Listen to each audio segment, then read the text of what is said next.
totally on board with the ceasefire agreement. They still haven't really signalled that they totally are, and it all comes down to the fact that under this agreement, the Syrian government is still allowed to target who it calls terrorists inside Syria. But that goes to the crux of this whole debate. Whose definition are we using when we talk about terrorists in Syria? Is it the Syrian government's or is it the US? They're very different.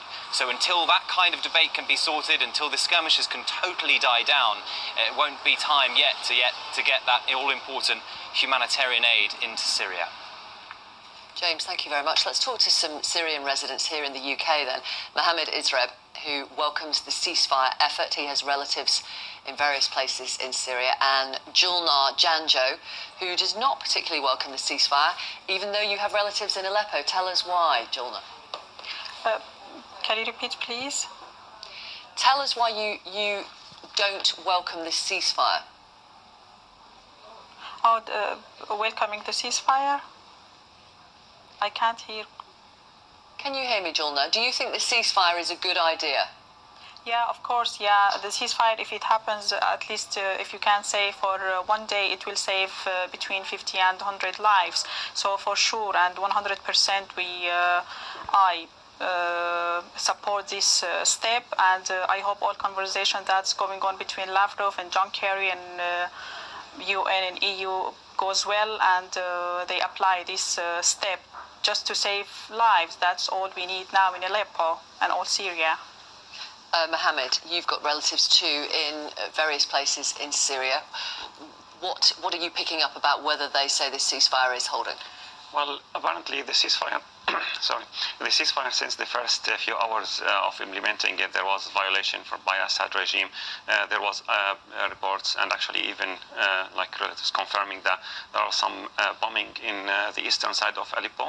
Which is the rebel-held side of the city. Yeah, so there was barrel bombs thrown there. And the same as well in the western suburb of Damascus.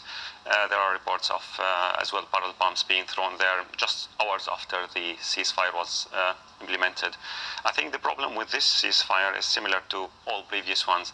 There is no mechanism to enforce it or to monitor it if it happens or not. So Assad has no actually, there is no consequences if he violates this ceasefire, and that's why we see always these violations. Yeah. Julnar, what do your relatives say, your aunties say about what it's been like living in Aleppo recently? Yeah, the situation is so miserable there and horrible. They are not living like any other human beings, let's say. There is no water, no electricity, no telephones, no enough food. They are suffering a lot, and the problem is that they can't leave because there is no money as well, there is no jobs. So every time we talk together, so they said like it might be the last call and the last conversation. Please don't forget us and forgive us.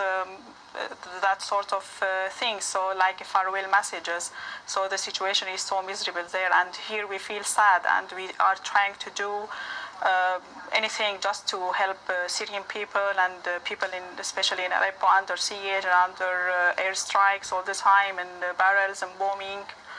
So we hope this like political transition goes well, and this ceasefire happens, so the people can like live.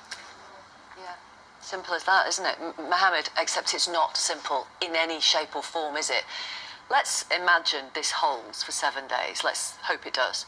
Then what? What do you want to see happen after that? Well, we would love to see this ceasefire hold for 7 days, and then the transition, a real, meaningful political transition happening in Syria.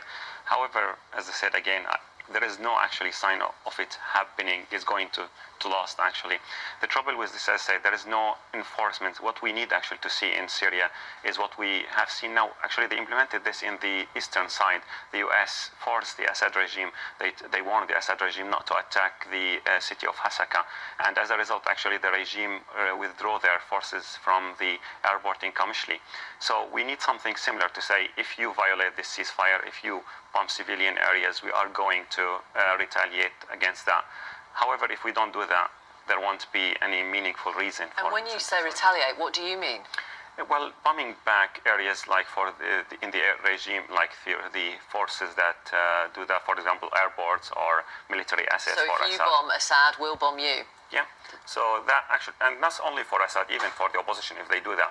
So I think that would make the ceasefire hold its place. But currently, I mean, the trouble with that, there is no incentives for Assad to stop that.